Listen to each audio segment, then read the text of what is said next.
So I have Dan Clifton with me, a producer on the set of Last Breath, and it's an honour to have you here.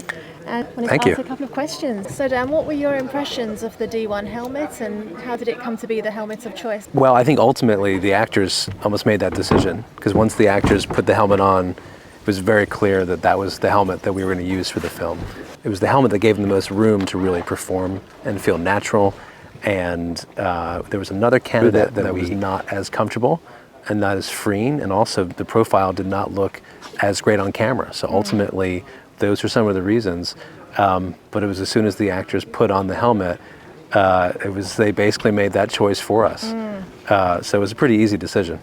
And I understand that one of the main objectives was to find a helmet that actually had a wide enough visual so you could capture the expressions of the actors. And that's one thing that attracted you to the D1 ultimately as well.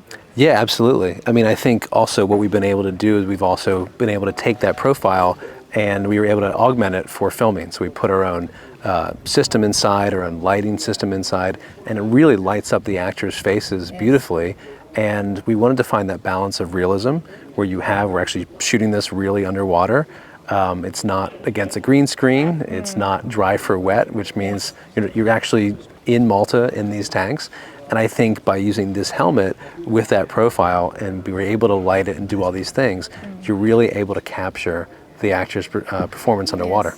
Yes. Many of the actors, it was their first time diving, so for them to actually feel comfortable and safe and having a smooth experience in this helmet must have counted for something.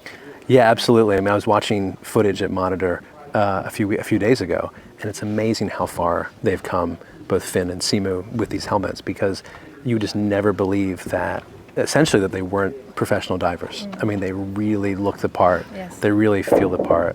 And I think because of how comfortable they were in these helmets, it's really played a huge part in that. You watch them, you watch their stunt doubles, their dive doubles, but you never think that a month and a half ago they'd never done this before. And now they're looking like absolute complete pros.